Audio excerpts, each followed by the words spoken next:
ಇಲ್ಲಿ ಯಾಕೆ ಬಂತು?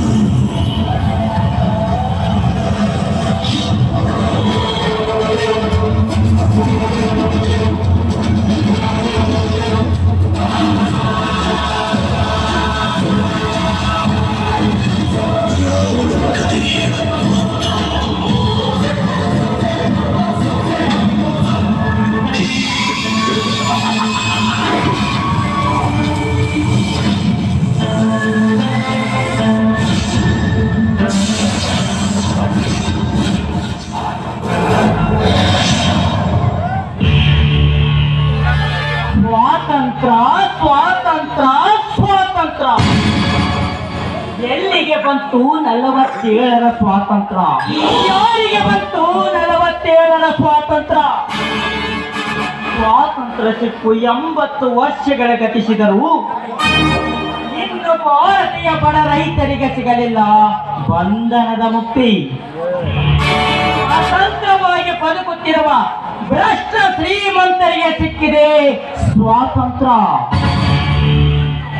ಬ್ರಿಟಿಷರಂತೆ ಭಾರತೀಯ ಪ್ರಜೆಗಳನ್ನು ತಾಳಕ್ಕೆ ತಕ್ಕಂತೆ ಕುಣಿಸುವ ಭ್ರಷ್ಟ ರಾಜಕಾರಣಿಗಳಿಗೆ ಸಿಕ್ಕಿದೆ ಸ್ವಾತಂತ್ರ್ಯ. ಮಳೆ ಎನ್ನದೆ, ಚಳಿ ಎನ್ನದೆ, ಬಿಸಿಲೆನ್ನದೆ, ಹಗಲೆನ್ನದೆ, ಇರಳೆನ್ನದೆ ಕಷ್ಟಪಟ್ಟು ದುಡಿಯುವ ರೈತನ ಕೂಗು ಕೇಳುವವರಿಲ್ಲ ಈ ಭರತ ಭೂಮಿಯಲ್ಲಿ.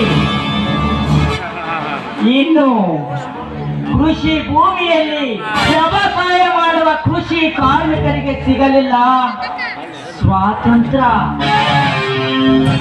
ಕಣ್ಣೀರಿನಲ್ಲಿ ಕೈ ತೊಳೆಯುತ್ತಿದ್ದಾಗ ವ್ಯಾಪಾರ ಮಾಡುವ ಶ್ರೀಮಂತರು ಆಯಾಗಿ ಬದುಕುತ್ತಿದ್ದಾರೆ. ಎಂತಹ ವಿಚಿತ್ರ!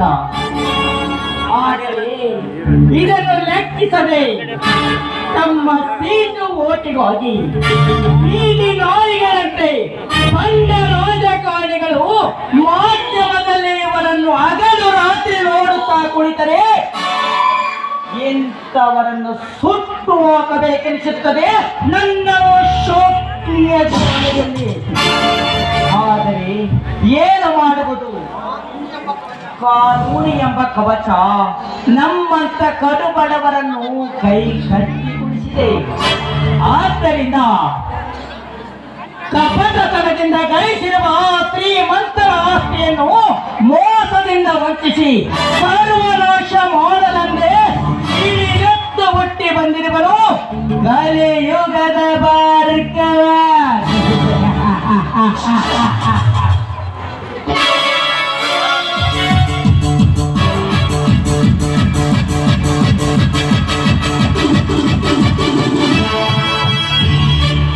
ನಿಲ್ಲಿ, ಹಾಗೆ ಕಳ್ತನ ಮಾಡಿ ಬದುಕೋದು ಅಪರಾಧ ಅಲ್ವೇ? ಅಪರಾಧ? ಈ ಪವಿತ್ರವಾದ ಭೂಮಿಯಲ್ಲಿ ಧರ್ಮ, ಅನ್ಯಾಯ, ಅನೀತಿಯಿಂದ ಬದುಕುತ್ತಿರುವವರೇ ಕಳ್ಳತನ ಮಾಡಿ ಬರುತ್ತಿರುವಾಗ ನಮ್ಮಂತವರನ್ನು ಕೇಳುವವರ್ಯಾರು ಈ ಭರತ ಭೂಮಿಯಲ್ಲಿ?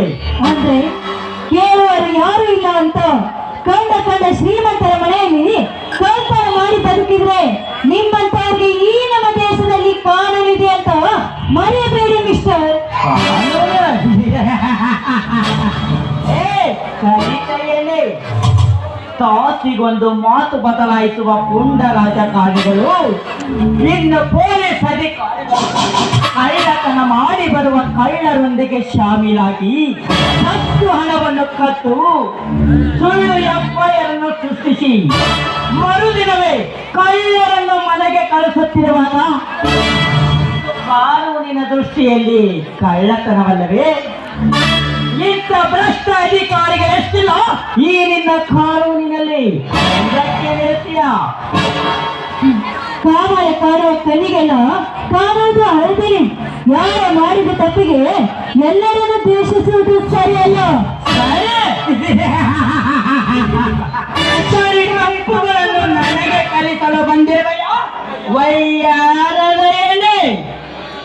ತಾಸಿಗೊಂದು ಮಾತು ಬದಲಾಯಿಸುವ ಪುಂಡ ರಾಜಕಾರಣಿಗಳು ಸರ್ಕಾರದ ಖಜಾನೆಯನ್ನು ಲೂಟಿ ಮಾಡುತ್ತಿರುವಾಗ ಇನ್ನು ಬಂಡ ಅಧಿಕಾರಿಗಳು, ಭ್ರಷ್ಟ ಅಧಿಕಾರಿಗಳು ಬಡವರ ರಕ್ತವನ್ನು ಹೀರಿ ಮಂಚದ ಕಡೆಗೆ ಲಂಚವನ್ನು ತಿನ್ನುತ್ತಿರುವಾಗ ಇದು ಕಾನೂನಿನ ದೃಷ್ಟಿಯಲ್ಲಿ ಕಳ್ಳತನವಲ್ಲವೇ? ಅಂದಾಗ ಈ ದೇಶದಲ್ಲಿ ಶ್ರೀಮಂತರಿಗೆ ಒಂದು ಕಾನೂನು, ನಮ್ಮಂತ ಬಡವರಿಗೆ ಒಂದು ಕಾನೂನು. ಈ ದೇಶದಲ್ಲಿ ಎಲ್ಲರಿಗೂ ಒಂದೇ ಕಾನೂನು, ಬಡವ ಶ್ರೀಮಂತ ಯಾವುದೂ ಇಲ್ಲ. ಎಲ್ಲರೂ ಕಾನೂನಿಗೆ ಒಂದೇ ಸಮಾನ. ಅದಕ್ಕಾಗಿ ಶ್ರೀಮಂತರು ಗಳಿಸಿರುವ ಸರ್ವ ಸಂಪತ್ತನ್ನು ಕದ್ದು ಈ ಕಡು ಬಡವರಿಗೆ, ದೀನದಲಿತರಿಗೆ ಹಂಚಿ ಸಮಾನರನ್ನಾಗಿ ಕಾಣುವುದೇ ಈ ಭಾರತವನ ಗುರಿ. ಅಲ್ಲಿಗೆ ಸರಿ ಹೋಯಿತಲ್ಲ? ಸರಿ ತಪ್ಪುಗಳ ಬಗ್ಗೆ ವಿಚಾರ ಮಾಡಲು ನನಗೆ ಸಮಯ ಇಲ್ಲ. ನಿಮ್ಮಂತರ ವಿಷಯವನ್ನು ನಮ್ಮ ಮನೆ ಮುಂದೆ ಹೇಳಿ ನಿಮ್ಗೆ ಸರಿಯಾದ ಬುದ್ಧಿಯನ್ನು ಕಲಿಸುವೆ. ಏನಂದ್ರೆ ಬುದ್ಧಿ ಕಲಿಸುವೆಯ? ಬುದ್ಧಿ ಕಲಿಸಲು ನಿಮ್ಮ ಅಣ್ಣನೇನು ಮಹಾಭಾರತದ ಧರ್ಮರಾಯಣ? ಇಲ್ಲ, ಈ ಕಲಿಯುಗದ ಕಾಮಧೇನುನ. ಅವರ್ಯಾರು ಅಲ್ಲ, ಹೆಮ್ಮೆ ಭಾರತ ದೇಶದಲ್ಲಿ ಕಾನೂನನ್ನು ಪರಿಪಾಲಿಸುವ ಇನ್ಸ್ಪೆಕ್ಟರ್ ಜಗದೀಶ್. ಅಂದರೆ ನೀನು ಆ ಪೊಲೀಸ್ ಅಧಿಕಾರಿಯ ತಂಗೆ. ಈ ಬೋರ್ಗವನಿಗೆ ಹಸಿದವನಿಗೆ ಆಹಾರ ಸಿಕ್ಕಂತಾಯಿತು. ಇನ್ನೇಕೆ ತಡ? ನನ್ನ ಕೆಲಸ ನಾನು ಮಾಡಲೇಬೇಕು. ನೋಡಿ, ದಯವಿಟ್ಟು ನನ್ನನ್ನು ಏನು ಮಾಡಬೇಡಿ. ನಿಮ್ಗೆ ಕೈ ಮುಗಿದು ಬೇಡಿಕೊಳ್ಳುತ್ತೇನೆ. ನಿಮ್ಗೆ ಎದುರು ಮಾತನಾಡಿದ್ದು ನಂದೇ ತಪ್ಪಾಯ್ತು. ದಯವಿಟ್ಟು ನನ್ನನ್ನು ಬಿಟ್ಟು.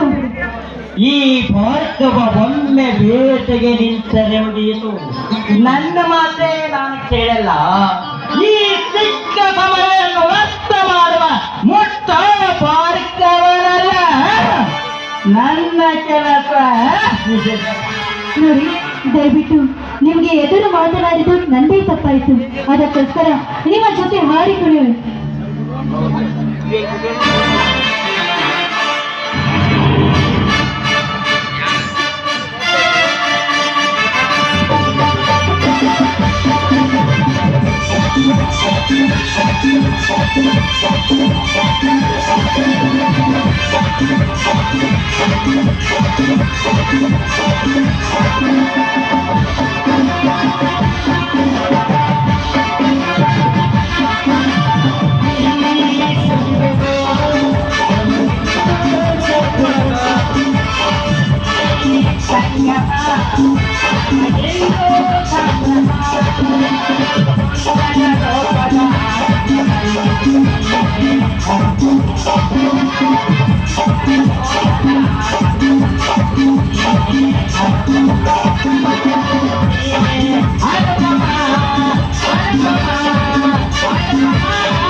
ನನ್ನ ಬಾಳ ಪುಟ್ಟದಲ್ಲಿ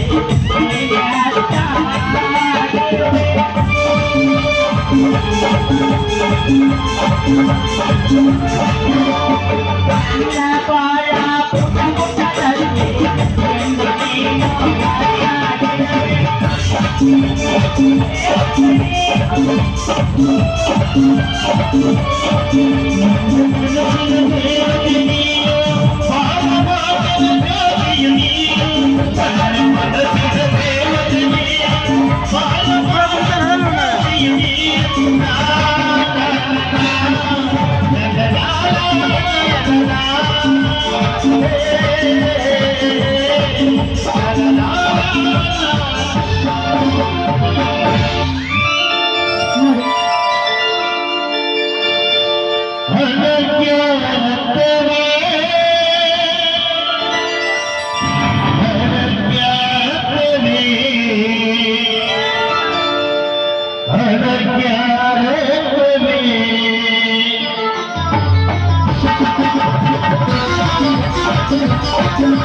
ನೋಡಿ, ನೀವು ಇಷ್ಟದಂತೆ ಆಡಿದ್ದೇನೆ. ನಾನು ಹೇಳ್ತೇನೆ, ನಿಲ್ಲು. ಈ ಭಾರ್ಗವ ಒಮ್ಮೆ ಭೇಟಿಗೆ ನಿಂತರೆ ಮುಗಿಯಿತು. ಈ ನಿನ್ನ ಕರುಣೆಗೆ ಕರೆಯುವವನಲ್ಲ, ಮರಣಕ್ಕೂ ಎದರುವವನಲ್ಲ. ಬೇಟೆಯಾಡುವುದೊಂದೇ ಈ ಭಾರ್ಗವನ ಗುರಿ. ನೋಡಿ, ದಯವಿಟ್ಟು ಈ ನನ್ನ ಶೀಲಕ್ಕೆ ಕಳಂಕ ತರಬೇಡಿ. ನಿಮ್ಮ ಕಾಲನ್ನು ಹಿಡಿದು ಬೇಡಿಕೊಳ್ಳು. ಈ ನಿನ್ನ ಶೀಲಕ್ಕೆ ಕೈ ಹಾಕುವ ಕಾಮುಕನಲ್ಲ ಈ ಭಾರ್ಗವ.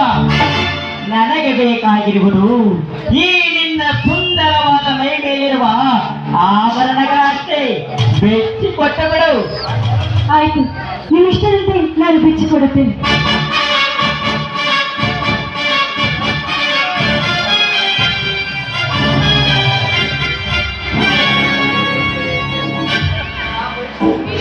ನಾನು ಬಯಸಿದ ವಸ್ತು ನನಗೆ ಸಿಕ್ಕಿತು. ಅಮೃತ, ನಾನಿನ್ನು ಬರುತ್ತೇನೆ.